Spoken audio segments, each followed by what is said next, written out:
உள்ள போய் செக் பண்ணிடலாம் தான் மேம்.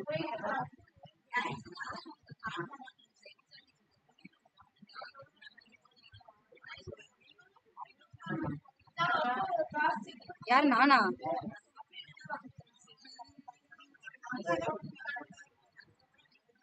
ப்ராட்காஸ்டிங்கு மேம் வந்துருச்சு மேம். நன்றிகள் பல.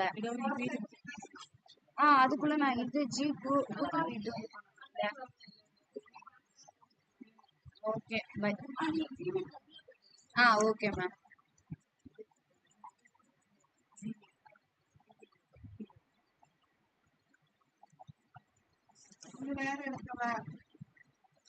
ஆமா டிபார்ட்மெண்ட் தப்பு ஸ்பெல்லிங். ஆமா காலைல பார்த்தேன்.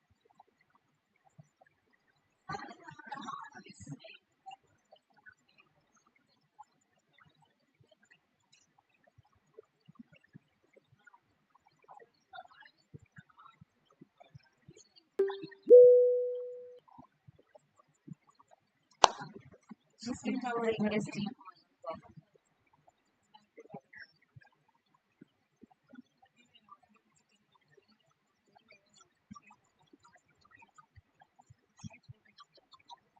மேம்.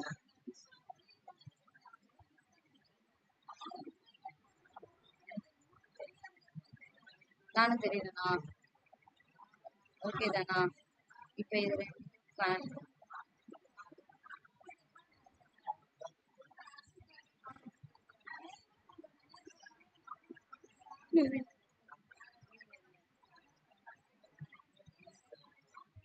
தெரியுதுண்ணா. வால்யூம் கட் பண்ணவா?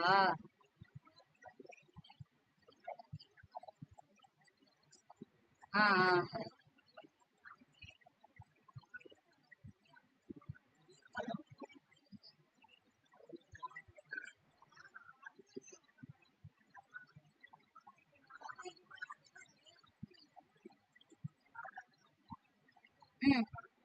இருங்க இருங்க. யூடியூப் யூடியூப் யூடியூப்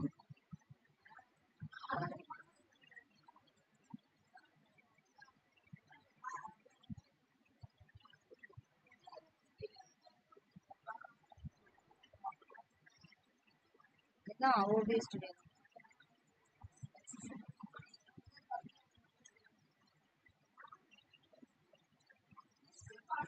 அதுலதான் இருக்கேன் மேம். இதுல சைட்லயும் இருக்கு. சைட்ல தெரியுது.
Hello, good morning, sir.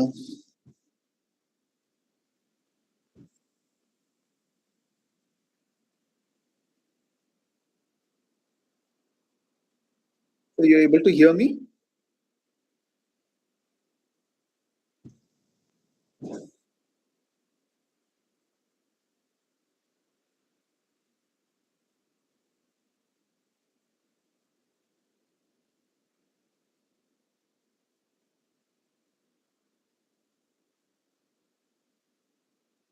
Sir, you're able to hear me?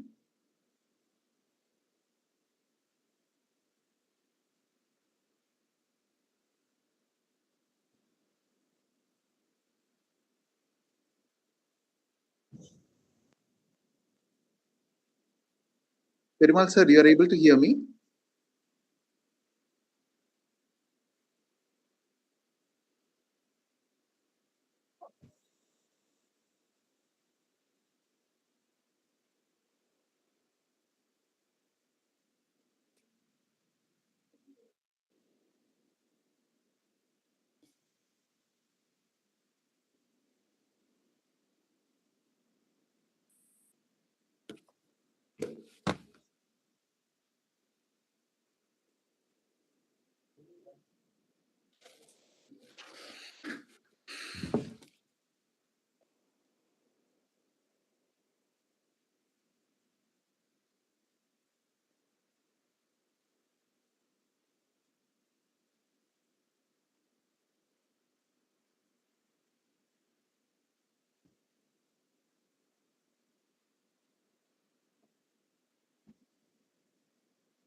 Sir, it's audible. Yeah, you're audible. Am I audible? Yes, sir. Yes, sir. Okay, great. Good to see you.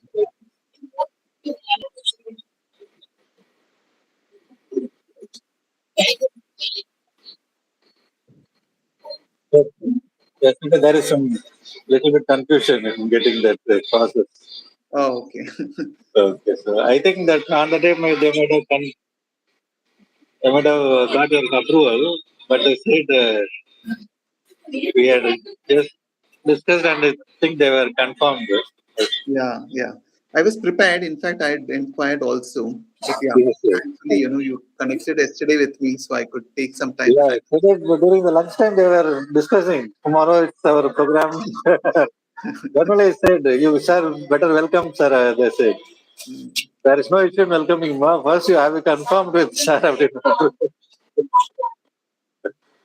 Then only that is sorted out. Okay. So, an office or Yeah, I'm an officer. okay, okay. So it's permission that you are given. Yeah, I just took an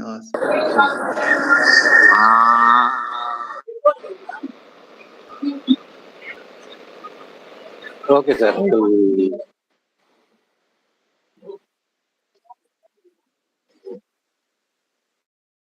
Sarana Guru present.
Good morning, sir. Abraham, sir.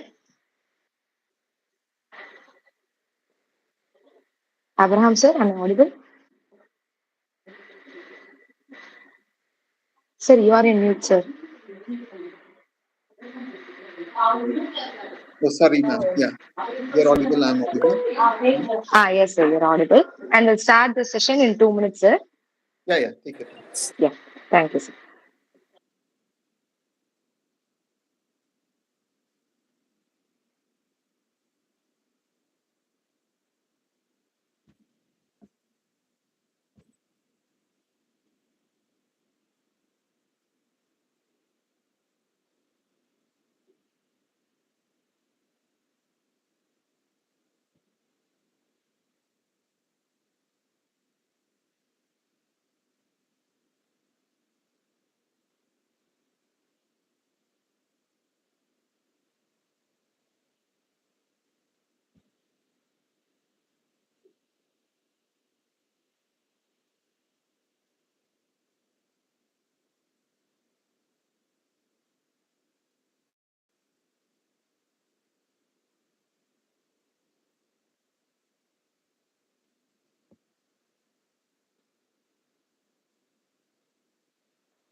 A very good morning to one and all present here. The biggest part of our digital transformation is changing the way we think. With this inspiring thought, I extend a very warm welcome to our resource person, Mr. Abraham Verghese, faculty members, and students joined here for an informative seminar on digital transmission and emerging AI technology, organized by the Department of Computer Science and Information Technology, VISTAS. Without any delay, I request Dr. Mangaya Karasima, Head, Department of Computer Science and Information Technology, to address the gathering. A very good morning to one and all. It's my great privilege and pleasure to extend a warm welcome to everyone gathered for today's seminar on digital transmission and emerging AI technology. This seminar has been organized by the Department of Computer Science and Information Technology, VISTA, with the objective of providing valuable insights into the latest advancements in digital communication and the transformative role of artificial intelligence. We are deeply honored to welcome our distinguished resource person, Mr. Abraham Verghese, Senior Product Manager for Artificial Intelligence, IBM Bangalore. Sir, your vast industry experience and expertise in AI will undoubtedly inspire and enlighten our students and faculty members. I extend my sincere gratitude to our honorable founder and chancellor, pro-chancellor, vice chancellor, FSC, registrar, sir, director, deans, and HOD, and all the university authorities for their constant encouragement and support in organizing this academic event. I also thank all the faculty members, organizing committee members, and the students for their wholehearted efforts and enthusiastic participation. I am confident enriching learning experience for all of us. Once again, I extend a hearty welcome to our esteemed guests and students, to each one of you. Thank you.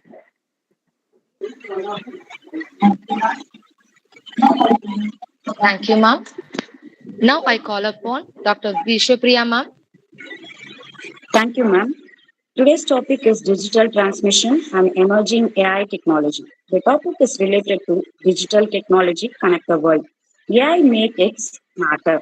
It is my great pleasure and privilege to introduce our esteemed chief guest, Mr. Abraham Verghese, as the Senior Product Manager for AI at IBM, where he lead the strategy and development of AI products for IBM Z and Linux One. With an outstanding professional career spanning more than 35 years at GE and IBM, he has built extensive expertise in AI, enterprise computing, product management, digital transmission, and transformation based on the emerging AI technologies. He holds a Master of Science in IT and has completed the Executive Program in Product Management from the Indian Institute of Management, Bangalore, where his research focus on developing a multimodal AI framework for the earlier product and severity level identification of Parkinson's disease using advanced machine learning and deep learning techniques. Throughout his successful career, Mr. Abraham Verghese has been recognized with several prestigious awards, including the Eminence and Excellence Award at GE, the IBM Innovation Award, the IBM People Manager Award, and the Best Project Manager Award in IBM. He has also applied for multiple patents, co-authored in several IBM Red Books, and published research papers in IEEE International Conference, making significant contributions to AI, enterprise computing, and healthcare AI. Behind his professional achievement, he has served as an IBM University ambassador, fostering strong collaboration between academia and industry across India and internationally. He is deeply passionate about mentoring students, supporting hackathons, delivering expert lectures, and inspiring young minds to pursue innovation, research, entrepreneurship, and real world problem solving in AI and software engineering. Today, we are truly honored to Today, we are truly honored to have such an accomplished industry leader, researcher, mentor, and innovator with us. A wealth of experience and insights into AI and product innovation will undoubtedly inspire all of us. Students and faculty members, please join with me in extending a warm and heartfelt welcome to our chief guest, Mr. Abraham Verghese. Kindly join with us, sir. Sure. Thank you. Thanks, Vishnu. Let me just probably get my... Thank you, ma'am. Thank you for the gracious introduction. I now invite our resource person,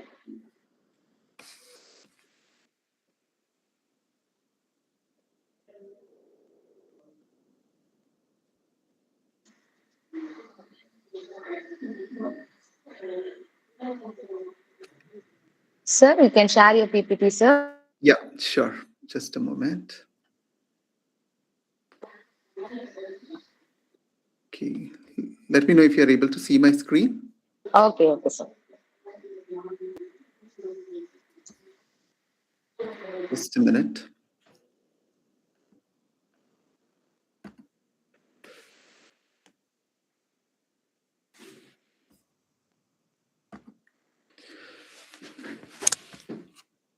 Okay, am I audible?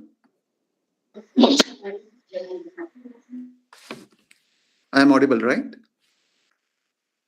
Clearly. Okay, thank you.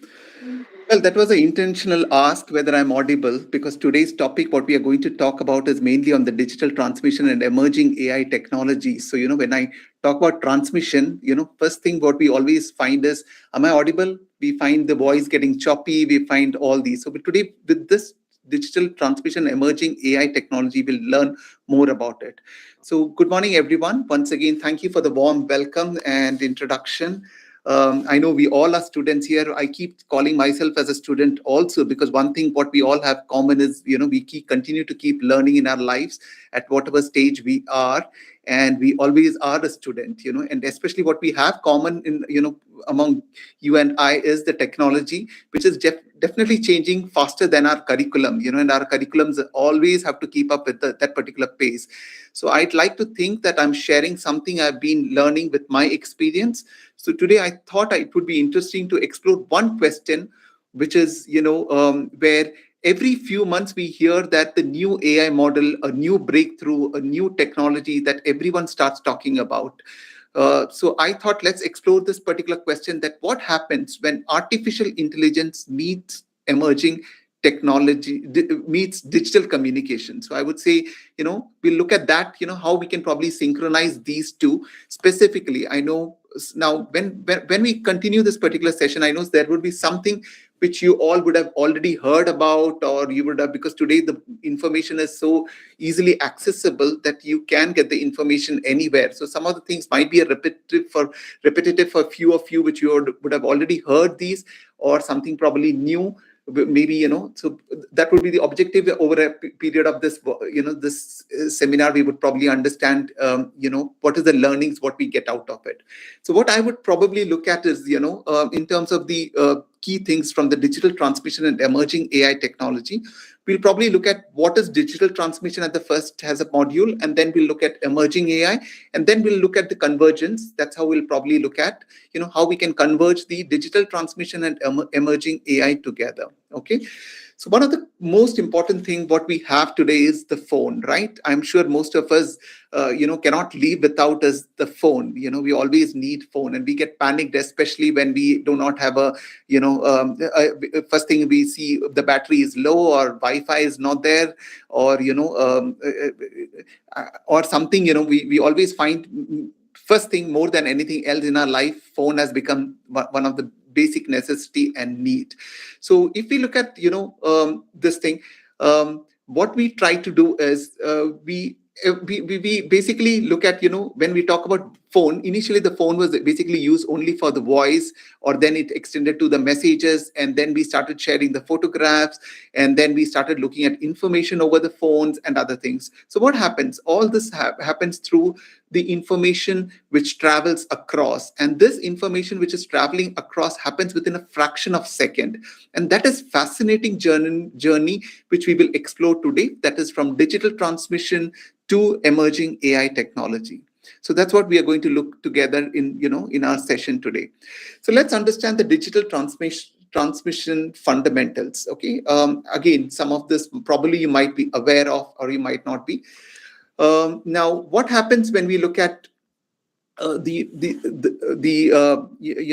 transmission? Now, digital transmission is basically where we have the phone. When we talk about calling somebody, when we are trying to speak to somebody, okay, we basically look at the signals moving from our end to the recipient.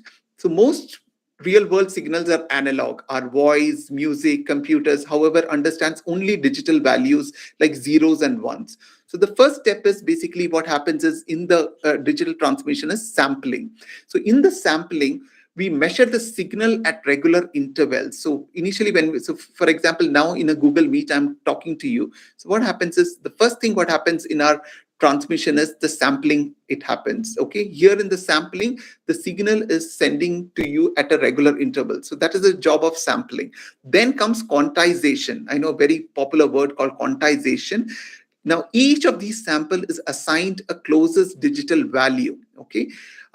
Like microphone sound is getting converted into a digital sample when you are hearing a music, from Spotify or, any of the music apps. You'll find all these coming through, happening through sampling and quantization to start with. And then what we have is what happens is the analog message gets into a sample, then from the sample where it moves into a quantization, and then it moves into a binary data.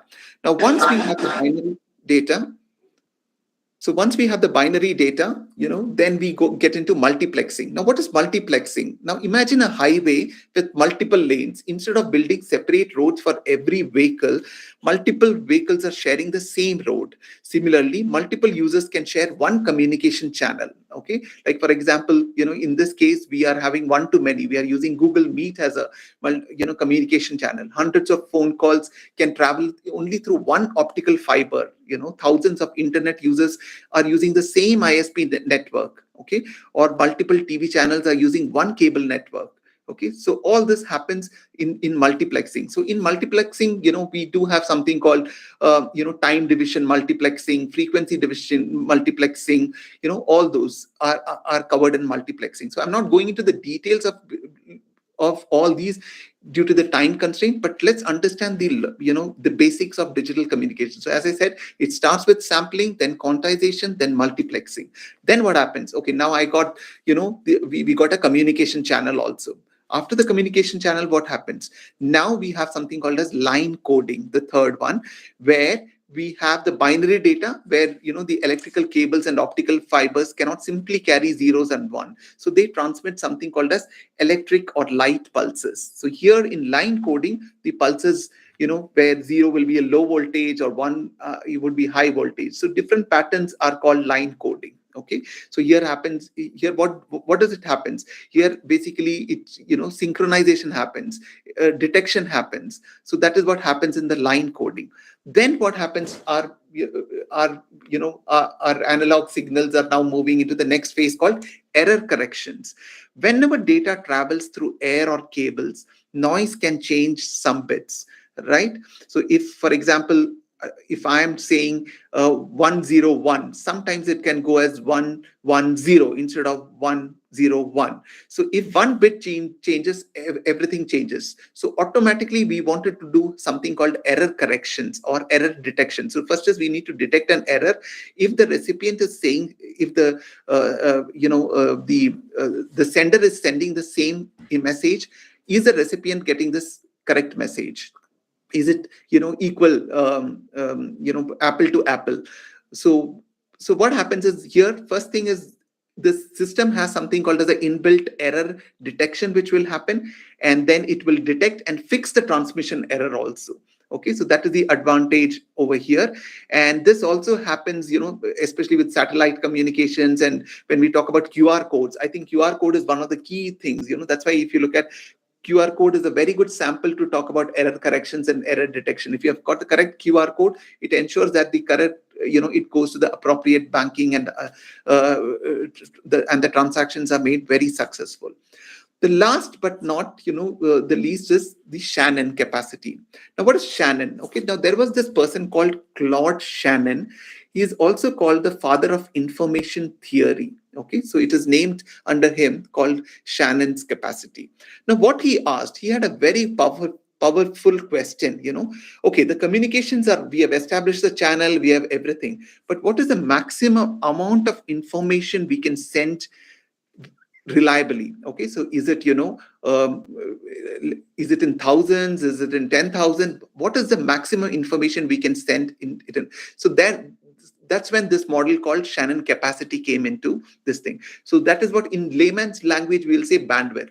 Now, for example, thankfully our network is working today, especially, I'm actually working from office now. So I think my network is good, your network is good, so you're able to hear me. But sometimes the network gets choppy, and it could be because of the bandwidth issues, and there might be probably a background noise and other things, So one of the key things what Shannon actually was trying to establish is how much of maximum amount of information can be sent reliably to the sender. Okay, so this is what the digital transmission fundamental was. Okay, so when we look at from the modern technology perspectives, earlier we had something called 3G, then we had 4G, and now we have something called 5G. Goes a steps further.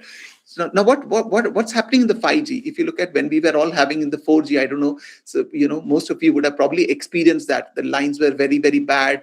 The towers were giving a very bad response, and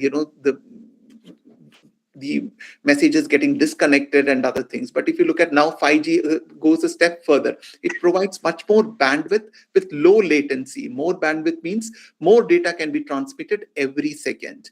And very soon we will have something called 6G, which is coming up,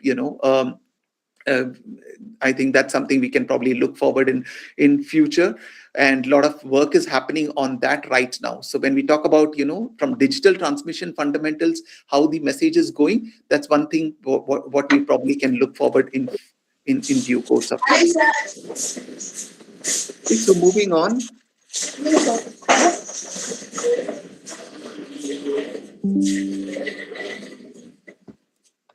Okay, now one key thing is, so far what we looked is how digital transmission works. So now we got the flow of how the digital transmission works. But here is an interesting question. If analog communication, okay, so if you look at analog communication came first and worked perfectly well for decades, why did the world change to digital? Okay, so why did we bring the digital? I think that's something which we all have to understand, how the transition happened. So the first information when we look at, I know it's a comparative chart. So first information was the difference in the way the information was represented. So initially, in the analog, it was more from the continuous waveform, but now it is more of a zeros and one. Now, what does that mean? Everything from your selfies to your Netflix movie to your ChatGPT prompts eventually becomes all binary now. Okay. So this is where, when we look at, for example, if you're on a highway and you're listening to a radio, what happens is as you keep moving towards the highway and outside the city, outskirts of the city, and you find the frequency keeps changing and you find a lot of noise at the background and other things. Okay. And similarly, you find sometimes, if you're at a distant place and not near the tower, you find a lot of statics happening. So this is all analog. Now, if you look at our WhatsApp calls are much, much better. We don't hear much statics, the network. So when we talk about digital transmission has really evolved over a period of time. And, we find now it's much better because of this called discrete zeros and one, because of the digital receivers generating the original bits. Okay, so that is what we actually are looking at.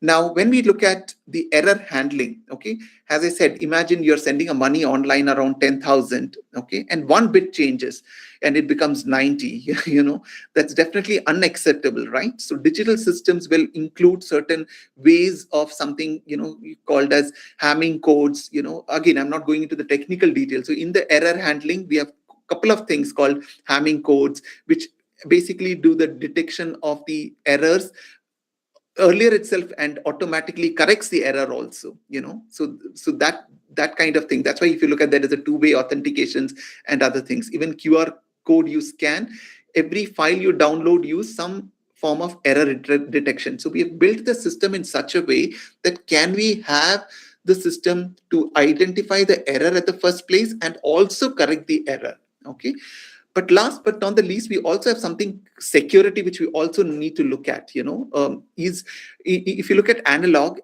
was basically hard to encrypt. So, there was a lot of chances of our messages getting lost and messages getting hacked and other things. But right now, security is one of the key fundamental thing. I know most of you would probably look your career over a period of time in cyber security and other things, because security is one of the key thing every organization wants. And whether it's banking, whether it's UPI, so encryption algorithms are built in over here. Okay, in digital transmission, you have encrypted algorithms, whereas in analog we did not have that. Bandwidth efficiency, as I said, also has increased because of multiplexing, wherein we have given multiple. The bandwidth is allocated to multiple. This thing. If it's a voice message, then it goes to this particular bandwidth. If it is image which is sent, then it will go into this particular bandwidth. Okay, so and then comes the scalability. Now, if you look at when we talk about the scalability, the VLSI, very large scale integration, we can probably, it's a chip, when we talk about scalability is something where we for the digital transmission, can we enhance the chip, okay, wherein, NVIDIA, I think you would all know one of the company called NVIDIA makes GPUs, okay, and VLSI will make the communication devices smaller, faster, more powerful, efficient, and lot of amount of data can be sent in a real time. Okay, and when we talk about DSP is nothing but digital signal processing. It's a process of where you have correct errors and improve signal quality. Okay, noise cancellation, like for example, when you put a headphone, the noise cancellation is being removed. It's only because of the digital signal processing. Okay, that's why you don't hear the noise when you're putting a headphone, your background, so that's the technology which is happening. So that's more about overall, if I have to summarize. So analog basically carries the original signal, but it also carries a bit of noise, okay? Whereas digital carries the information, giving us the ability to detect errors, remove the noise, encrypt the data, compress it, and transmit it more efficiently. So that's the advantage of digital transmission. So I hope we are clear with the digital transmission. If so, let's move to the next one. I know I would love to make it more interactive, but unfortunately, because of the timing constraint and being remote. Now let's come to the AI. So I think now that we understood the digital transmission, we understood how the messages are moving, we understood the difference between analog and digital, why digital is needed. Now let's look at the AI evolution. Now, many of you might be thinking that AI just started now, okay? But AI was started much before I was born. It's very surprising, most of us were born rather. Okay, so AI did not evolve steadily. It progressed through major breakthroughs. It started actually in 1956. Can you imagine? In 1956, AI was born as a research field. So it started as a research. A group of brilliant, scientists gathered at a college called Dartmouth in the United States, and they had a workshop actually, basically to understand why can't our computers work something like our brain. That's how it started with. Okay. And one of the person there called John McCarthy. Okay, I know you would have heard about Paul McCarthy. So similarly, you have a guy called John McCarthy. He was the first person who coined the term called artificial intelligence. And what they wanted to do is, what does that computer can do? at this point of time, can it solve mathematical problems? Can it play games like chess, understand human language? Can it do human reasoning? That was basically, they were having the discussion and workshop. And one of the things which I want to actually talk about is, during those particular days, IBM actually brought a system called Deep Blue. Maybe you can go to the YouTube and watch that particular site. It's called IBM Deep Blue system.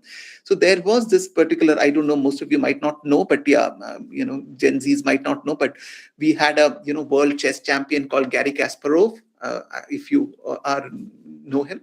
So what happened is, Garry Kasparov was put into this particular play for the chess game along with the computer, and IBM had built called the Deep Blue. Okay, the system was Deep Blue, and poor guy lost it. He was so what happened? The entire patterns, whatever we are talking about, the movement, the understanding. So most of the predictability, everything was identified with the IBM Deep Blue computer system, and so I would say that it would probably it's not that IBM has started AI. AI definitely started at at workshop, but how it involved with that workshop, people started enhancing during that workshop. Can a system be built which can probably play chess?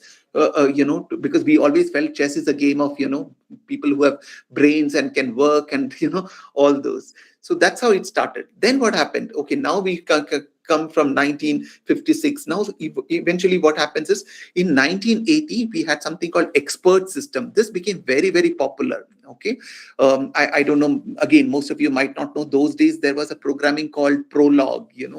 People were writing. Now what is this?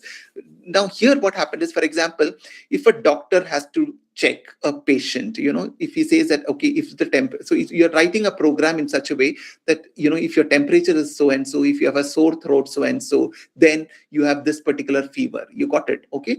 So we wanted computer to probably identify these rules. So it was mainly, the expert thing was basically on the rules part.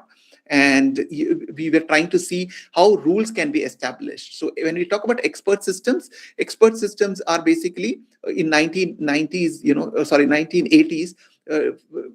these rules were brought in. So I'm talking about the evolution of AI. So what has happened from, it started with a workshop, then it became rule-based, algorithms were formed, and experts were started using for medical diagnosis, loan approvals, chemical industries, all these, it started. Then what happened is, in 1990s, actually the machine learning emerged.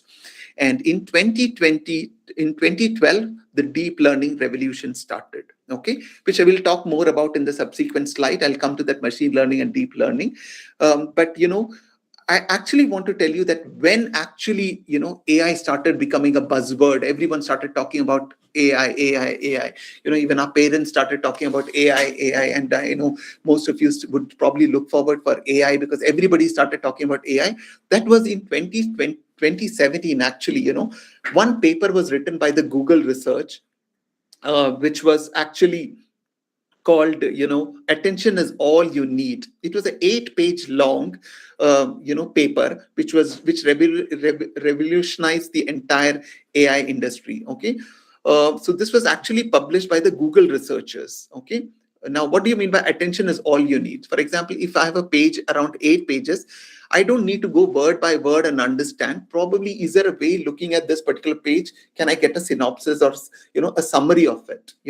So that was basically the thought process, and that is why they termed the word called attention is all you need. Okay, and that's why I have highlighted in blue over here that in 2017 this actually the revolution started. But again, when the revolution started, okay, what happened? The paper itself was surprisingly short. Okay, many people, did not think that it will change the world. It was only in 2022, actually, the Chat GPT, I know most widely used, brought AI to the general public.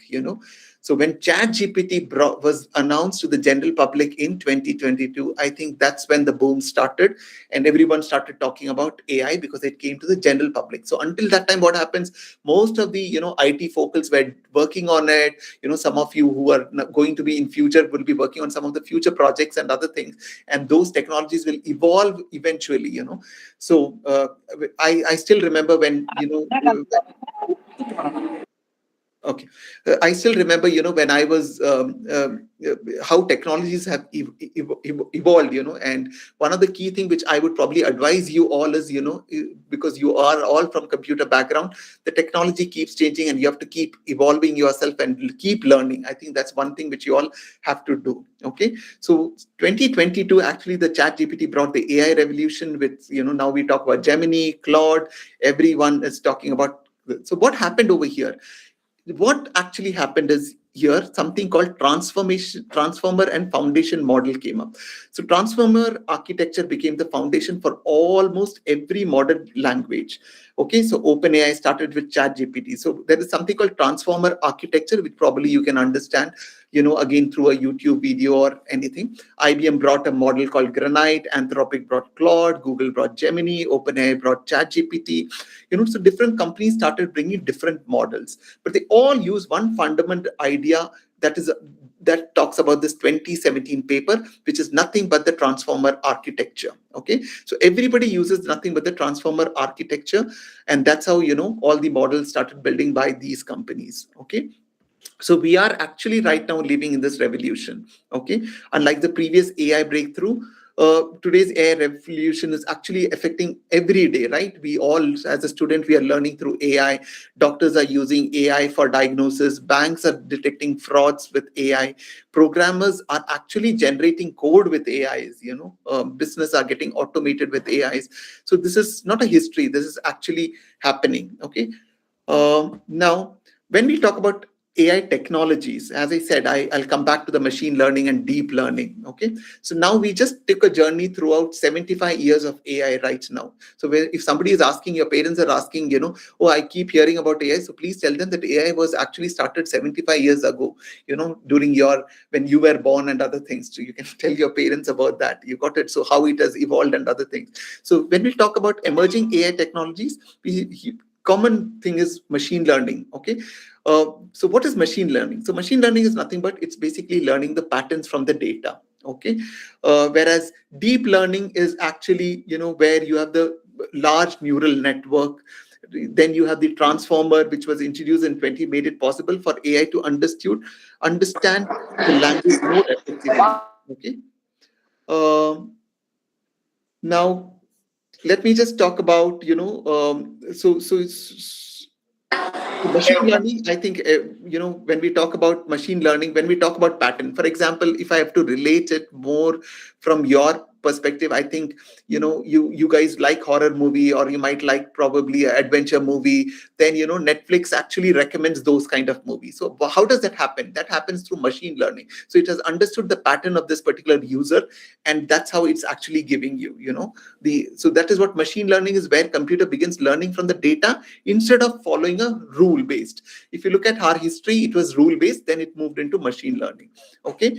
Now, machine learning was definitely powerful, but engineers still had to tell the computer which features were important. Are you getting it?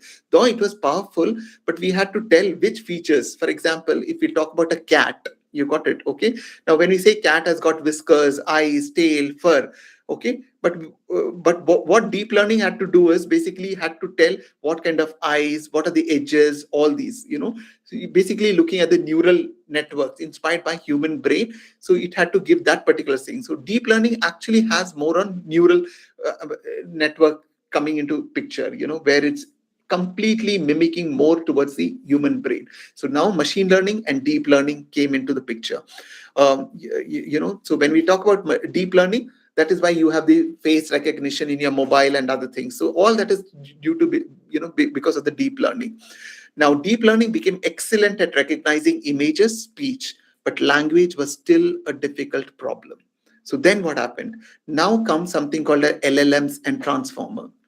Okay, how does ChatGPT understand your questions? Okay, earlier AI read one word after another. So Transformer looks at entire sentence and determines which word matters the most, which needs attention, which actually, and that's why you'll have to relate with that Google research paper. Attention is all that you need. That is why LLMs are very, very important. So once we trained these huge language models, okay, from the through transformer architecture, then we basically have to train these models. People realized that they could do much more than answer the questions. Then came something called generative AI. Okay, can it generate something after I give a prompt?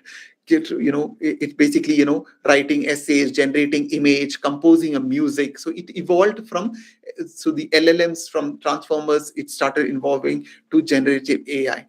And then we slowly started getting in from AI, from generating content, it started moving into agentic AI. So today what we talk about, present situation in the emerging AI technology, is nothing but agentic AI. So for example, what is agentic AI? I want to organize my vacation. So instead of only giving advice, it will do everything. It will search the flight, it will book the hotel, it will create the itinerary, it will schedule the reminder, everything automatically. So it basically does the mentioning, planning, reasoning, tools, memory, everything, it gets involved. You got it. So overall, end to end, we basically utilize something called agentic AI. Now let me tell you, from my experience perspective, most of our clients, when we talk about, especially IBM, we basically have a lot of banking and insurance clients. And what we generally find is most of our customers are now, looking at a combination of everything. So you cannot have in isolation, okay, can I do only agentic AI? So if a customer comes with a use case saying that, I want to actually do a AI for, I don't know about AI and I want to do something with AI to making more advanced in our in terms of productivity and other things. See a blend of all this. When I say blend, and can we bring the machine learning? Should we bring deep learning? Should we bring only Gen AI? What kind of models should we use over here? Okay, because there are a lot of thousands and thousands of models. So what kind of model can probably help? Can we automate everything through agentic AI? So now the buzzword is every client, if you go, every client wants something called agentic AI. So that's something which we are actually working on. Okay. Okay. Now, how large language model works. So when I talk about over here, LLM and transformer, though I did not, go in detail. Now, when we talk about machine learning, deep learning, large language, generative AI, what actually happens inside when I type something in a ChatGPT? Let's understand that. Okay. Does ChatGPT search the Google? Does it have all the answers stored like a database, or is something more interesting happening? So that's how and that's why we probably will understand through something called large language model and see how it works from the moment you type a question to the moment it generates an answer. At first glance, ChatGPT will look very magical. You ask a question and within seconds it writes a code, isn't it? But what happens actually, there is something called tokenization which happens, as soon as you type a question. Okay. So tokenization is, where actually when you type a question, a computer will understand numbers, again, not words. The first thing ChatGPT does is it breaks a sentence into smaller pieces called tokens. Okay, so what happens is first is the token gets created, and then, like for example, when we talk about artificial intelligence, RT can become a token. You got a token. Intelli can become another token. A token isn't always a whole word. It can be a word or a part of word. It gets converted into a unique number and the AI processes it. It actually works. So for all token, it will have a separate unique number. Now the model has the number instead of words. So tokenization is done. Then what happens? Now it has to do something called self-attestation. Okay, this is the hardest actually a hardest concept. What is the, for example, why it is a hardest concept is, like for example, if I say the bank is near the river. Okay. Now, some people might think, okay, it's, Abraham might be talking about the bank which is near the river, or he might be talking about a physical bank like SBI Bank near the river. Okay, so it is something very hard to understand. Okay, so what do we do? Now here, basically, we have the same word but a different meaning. Okay, so think of, so in the next step, what happens is self-attention. Here, the token simultaneously considers a relationship to each other. So it starts building a relationship within the token and see whether that particular has got a similar meaning. Okay, so once the model understands the relationship between the word, it needs the knowledge. The next is the knowledge.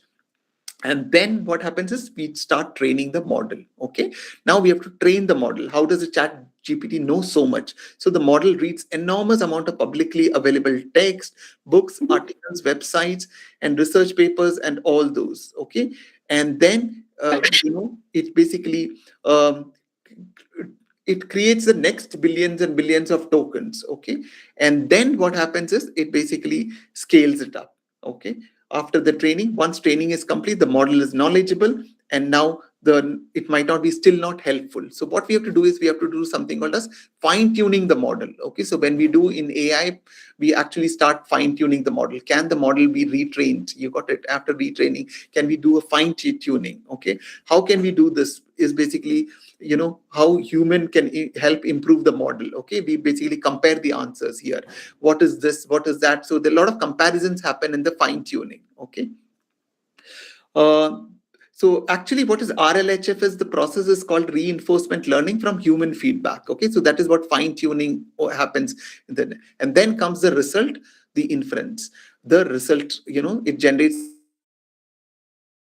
get the answer. So when you type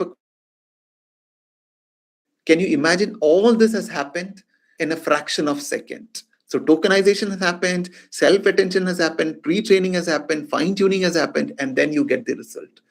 I'm sure most of us wouldn't have thought that so many things go through, when we talk about the large language model, So now I just want to talk more about agentic AI, because today what we are, when we talk about emerging, AI, we basically are now presently from generative AI, slowly we have transitioned to agentic AI.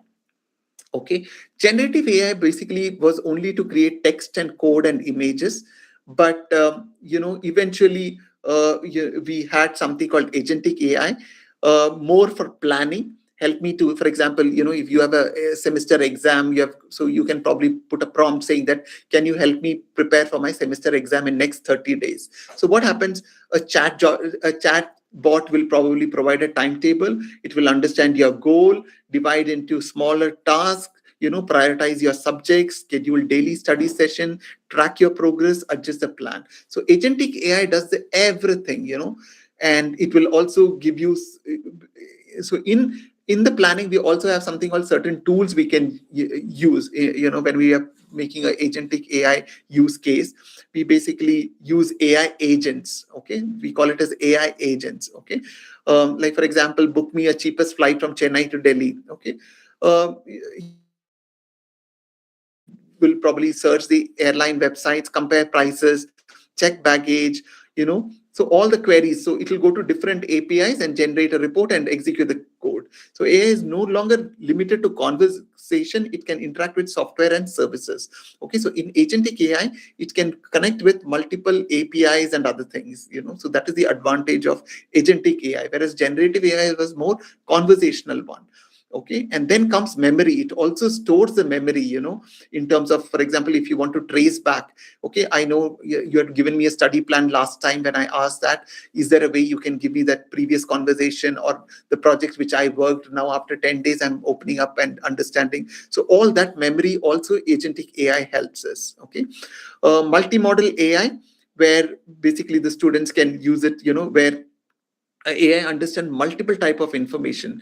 I think this is one of the key things. Earlier, we never had, it was only text, but now you go and put anything. You put text, you put images, you put audio, you put video, you put a photograph of a damaged car for insurance and everything, So it's nothing but multimodal AI. So when I'm building a application with AI, I always need to ensure that I have a multimodal AI. That means it can take text, it can take, images, it can take audios, videos, everything. Okay, so that is what multimodal is. Edge AI is nothing but connecting to basically to, instead of traveling to the cloud, AI is actually running in your smartwatches, smartphone, drones, cars, IoT devices, smart home. We all talk about that. So when we build the agentic AI, we can build with edge AIs also. You got it, within the edge AI. So these are some of the concepts within the agentic AI. So that's why if you look at agentic AI is now much more popular. Now multi-agent AI. Okay, this actually has not evolved much, but this is a future which I'll probably more talk about. Where developer can does the entire through AI, then we can test it through AI, we can do the security through AI. If I'm building a product, it can give a documentation with the AI. Everything can be done at one task. Okay, so each agent will have so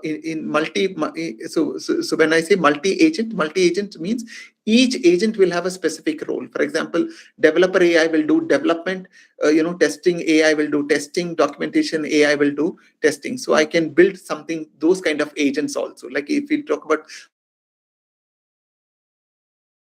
to be built for diagnosis. Okay, so I can bring something called diagnosis agent.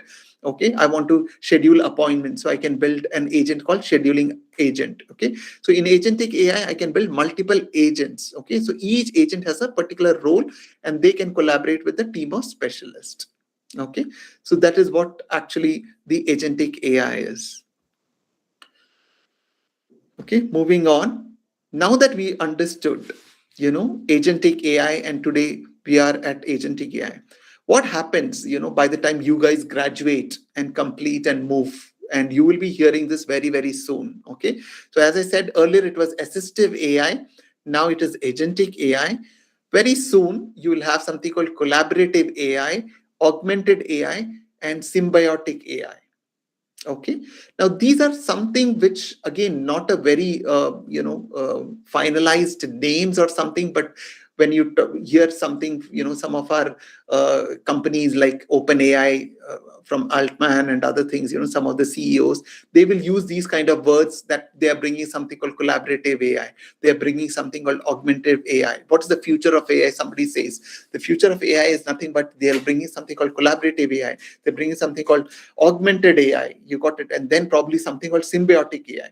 Now let's understand what each of these are. Okay, now in this, when we build an agentic AI, one of the key things what we all, whether it's NVIDIA or Microsoft Research or Google, OpenAI, Gartner, IBM, okay, MIT, all these basically are trying to build something, a better chip, to ensure that AI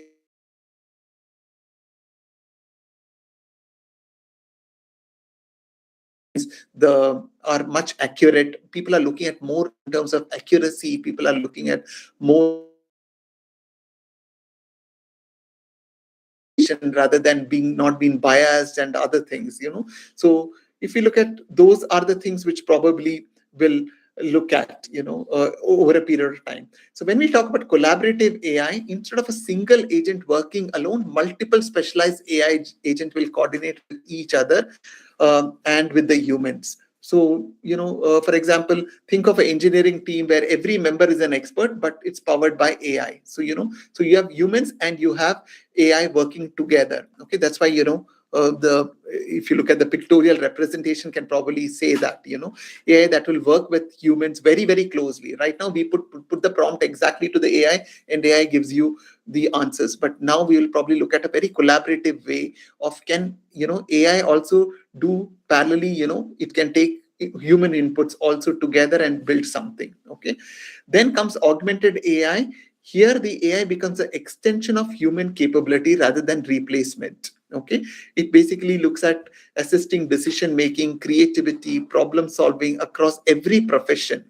Can I augment, okay, our human brain? Okay, for example, now I am a product manager. Can it augment me for my product management products? How I basically build and give my product development team to develop the product and take it to the market. Can it augment?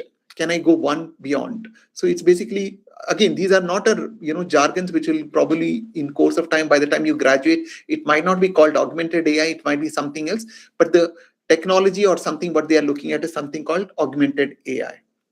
Okay, moving on, there is something called symbiotic AI, which again, is something probably a long-term one, where it can be a collaboration between human and intelligent system, which includes, more of our robots working along with us as a partner. You got it. So today, we have all humans working in the office. Tomorrow, don't be in future, down the line, in future, don't be surprised, we might have Abraham working with one of the robots in the office, and he might have a separate task and I might have a separate task. So that is very, very futuristic, and it will probably move to that also. And people are working. So where are they working? I know the question will be, are people really working on it? Yes, as I said, all these research institutes are actually working, and that's why mainly the governments are funding, a lot of fundings are going towards the research on all these. Okay. I know we just have 15 minutes, so let's quickly move on. Now that we have understood the digital transmission, we also understood how the AI evolved and the concepts of AI, from generative LLMs to agentic AI to the emerging AIs of, symbiotic, augmented AIs and other things. Now let's look at how this digital transmission is meeting the AI. Okay. Now, here we actually have got two things. One is the digital transmission, and then we have the AI. So in AI optimized network, okay, what happens is communication will actually follow a proper path. Okay, it will have a very optimized way. Okay, wherein we will have the traffic will increase, we will have a backup path. If the traffic is increased, what happens is we're trying to see, can it get channelized to a different. That's why, sometimes if the traffic is very high, you find the cops telling, take a detour, right? So similarly, what we want to do is through AI, can we do a digital when a lot of transmission is happening, can this probably channelize to a much probably a backup path, and that way it can reduce the wait time. So that is what we look at, AI optimized, network, where we can probably remove the congestion, typically like how road congestions are there. You got it. And so that is what happens when, which we are actually trying to work on. Then with AI native 5G and 6G, I know most of you are currently using 5G, which actually supports higher speed, lower latency. Lot of IoTs are works only on 5G. Now, very soon, you will be introduced to something called 6G. Researchers are actually designing 6G with AI built into the network itself, not as an afterthought. So instead of engineers manually tuning network parameters, AI will allocate the spectrum. It will optimize antennas, reduce interference, predict user demand, improve signal quality automatically. For example, now if you find there is a major crowd and they basically in one particular location, and you find that maximum network is happening, so it will start, it will predict the user demand. Okay, here it you need more traffic, more digital network. So what do? We probably have to optimize the antennas. Okay, so all that will be done through AI. So now what happens is, if you are moving from one tower to another tower, it picks up that. But over a period of time, what actually is we are trying to do is, we are trying to have the AIs in such a way that AI will actually identify where the volume is very high, where the network is more, how it can detour, how it can change the path, how it can reduce the interference and all those. Okay. For example, in a cricket stadium, if you look at around 80,000 people are sitting in a cricket stadium, and everyone start uploading a video that India won and other things. So what we can do is the AI will actually dynamically allocate the resources digitally. You got it? So that is the thing which, when we talk about how AI is getting merged with 5G and 6G over a period of time. Semantic communication. Okay, when I say semantic is basically the meaning of what actually the sender is sending. Okay, more in terms of assisted ones. Okay. Then comes neural compression. AI compresses the images and audios and videos more efficiently. So instead of sending huge, for example, I'm sending this many MBs of images, it will actually compress it through neural compression. So I can make that in such a way. And that's why, sometimes the messages are much, much faster. But sometimes when you send a WhatsApp image or a video, it keeps buffering, right? It says that it's yet to be sent and other things. You got it. So over a period of time, you see an improvement. That is because it's due to the neural compression. One of the key things what everyone wants is something called security and ethics. How AI can protect the network while requiring responsible governance. Okay, so this is something which most of the things, when we talk about networking in digital transmission, we are always looking at, customers' main concern is, how we can protect their network. Okay, so as I said, right now in IT industry, many people are talking about AI. At the same time, people are talking about cyber security. You got it. These are the two things which go hand in hand, because security and AI are, going hand in hand to ensure that hackers are not this thing, because people have still some kind of speculation and deliberation. Should we move into AI? What if things go wrong? And still that confusion is there. So this is what digital transformation is actually getting merged with AI. Okay, just to keep track of time, I think I'm already over the time, I guess. Okay. I am not going into all these. I just wanted to bring out a AI-assisted video conferencing kind of a case study. Again, when I say every time I speak, my voice and video are converted into digital data, compressed, encrypted, and transmitted across the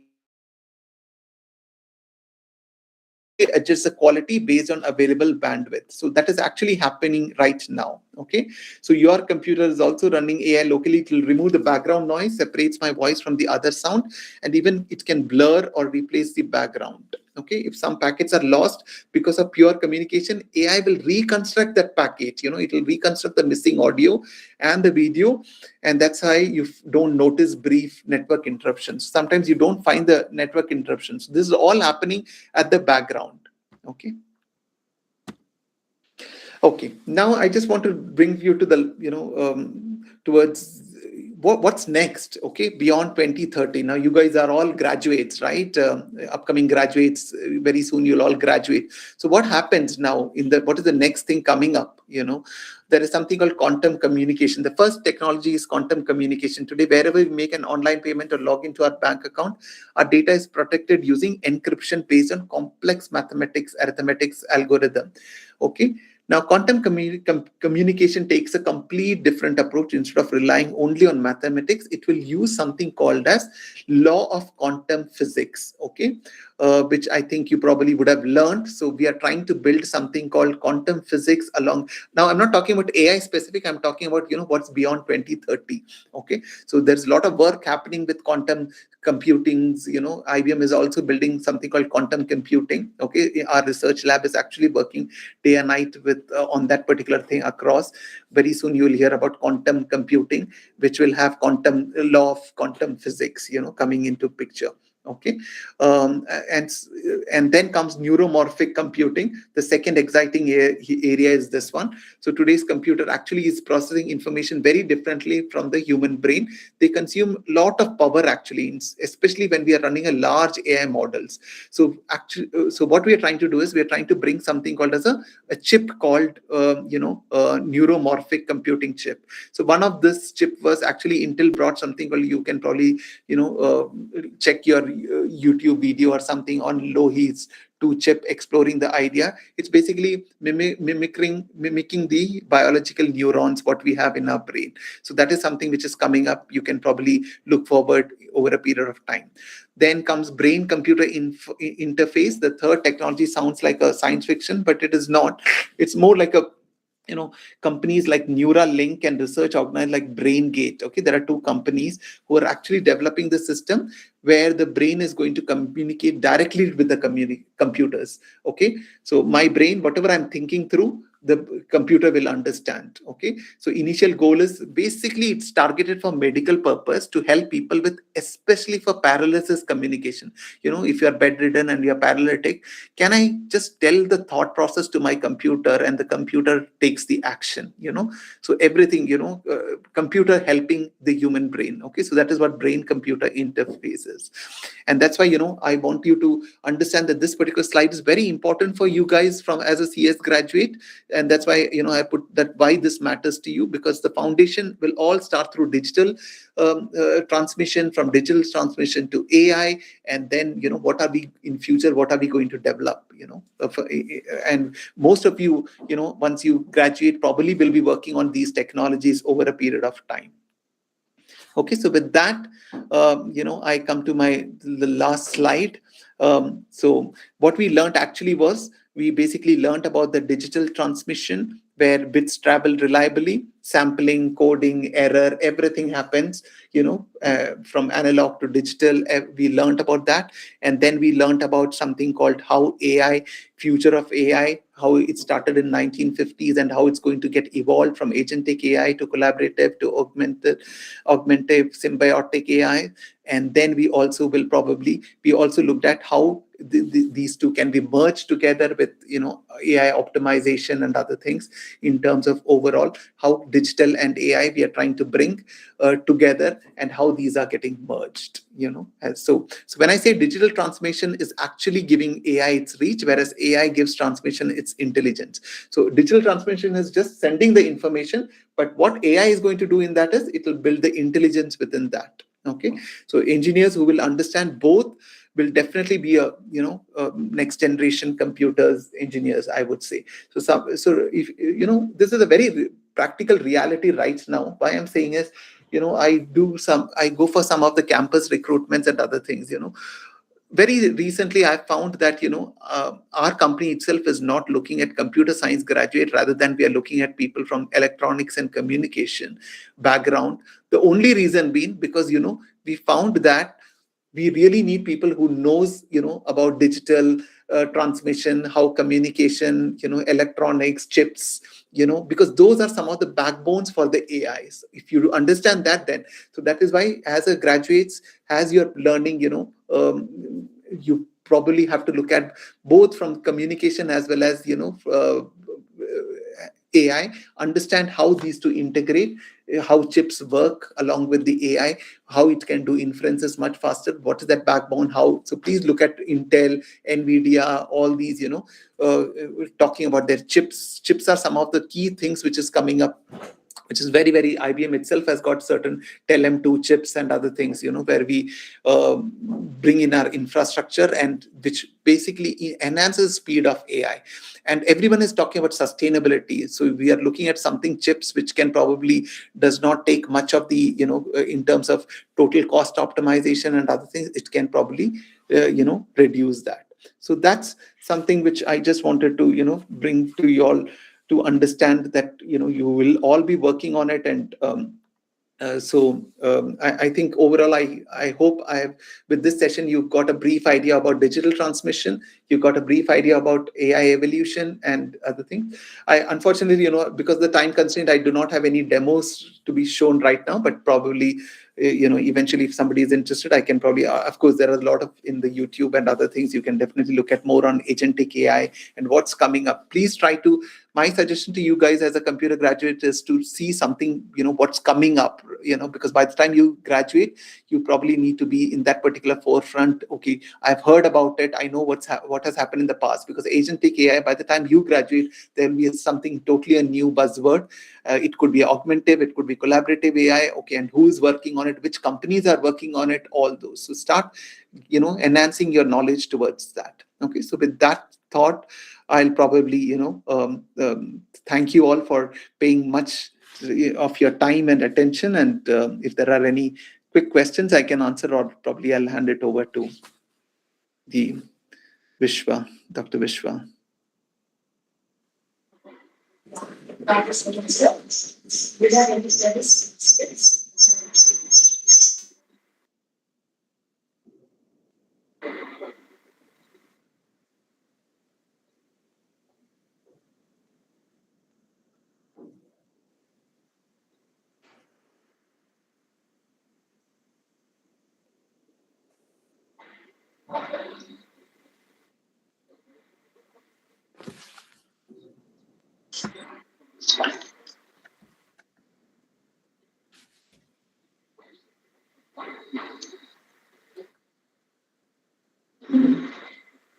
Yeah, thank you so much, sir. Yeah. Do you have any queries, students?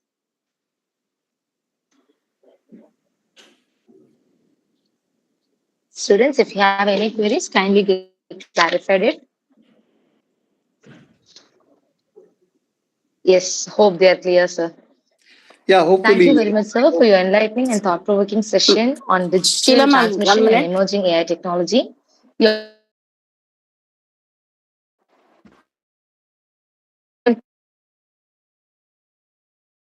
of AI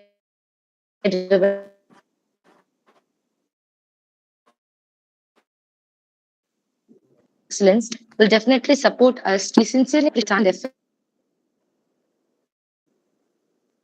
I want to express my deepest gratitude to our resource person.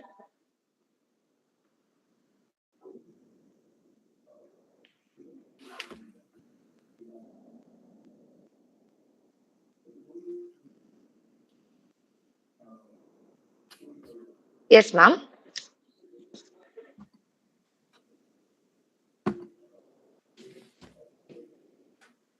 Akila ma'am, kindly go ahead, ma'am.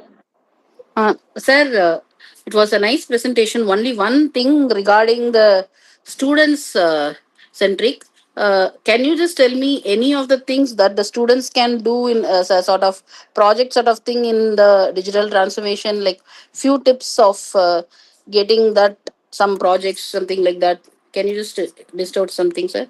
Yeah, so again, when we talk about digital transmission, if you want to build AI, because I think people all have to understand now, everyone is talking about AI.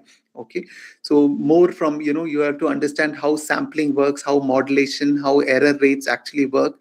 So I think first thing is you'll probably have to understand the fundamentals of digital transmission. Okay, when we talk about digital transmission, I think more in terms of how you can handle errors and correct the errors. Where I spoke about something called error detection and corrections. So probably you'll have to look at those. One thing you can start a small project called AI-based network traffic prediction. How traffic congestion, how packet loss. For example, a communication is sent from A to B through a phone, through an image, through a audio, through a video. Can I do something called AI based network traffic prediction? I'm not talking about physical traffic. Okay, I'm talking about and you can probably understand with that, when you start doing these kind of projects especially, you can look at in terms of understanding the concepts, also understanding through AI, by using Python or scikit-learn, or using data sets are already there in Kaggle. You can create a model to predict that. How you can create a model using network to predict a network congestion. Okay, then you can probably also look at spam detection in network messages. Another project which you can probably look at. Then I think from cyber security perspective, any intrusion detection. Probably I'll send you some of these jargons, as at least some of the projects which you can think as a email after the sessions, maybe. And then probably look at how to train a model, because AI is definitely going to be there. So try to build something with AI with the digital transmission, especially how you can do intrusion detection, how you even if you're looking at smart home monitoring. Okay, that's for something where parents are more worried about children being at home, and you have cameras everywhere, you have mates coming in and other things. I find most of my colleagues actually getting panicked half the time when they're watching their camera, looking at, because they're all are working today, right? Today's generation, so they're always looking at what's happening in their home, their pets are all okay and other things. So some of the smart home network monitoring, which here how exactly the device communication, how a dashboard can be developed and other things. All these are some of the projects which people can work on. Okay, Thank you so much, sir. welcome. நேரத்துக்கு அடுத்த வேலையே இல்லாத மாதிரி. ஏய் நல்லவனே, fan of பண்ணி வச்சிருக்காங்க, Sheila ஏன் ma'am. கேட்க மாட்டியாடா? Sheila ma'am. Sheila ma'am. உங்க அக்கா கிட்ட போட்டு Sheila வா ma'am. ஒண்ணு. Somebody forgot to put them.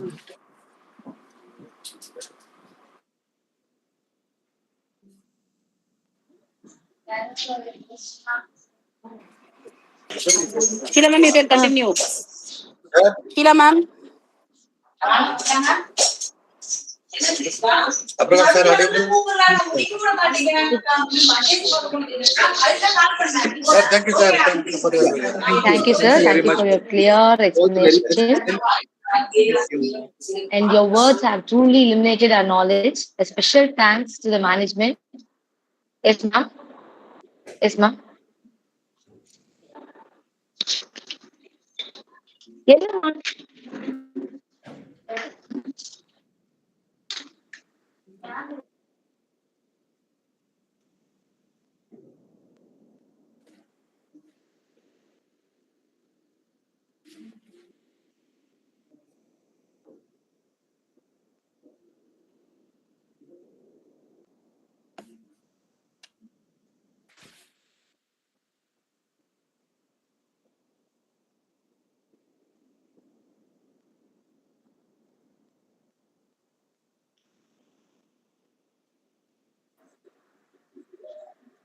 Abraham, sir, am I audible now? Yes, ma'am, you are. Yes, sir. Technical glitch. Thank you so much for your informative session, sir. And we really thank the patience you had throughout the session, and our students have also enjoyed the session. Thank you so much, sir. Let's dissolve the session, sir. Thank you. Thank you all. Wishing you all the very best, all Thank- the students. Thank you. Thanks for Yes, sir. having me. Thank you so much, sir. Good day, ma'am. Good day, students. Yes, sir. Yeah, thank you.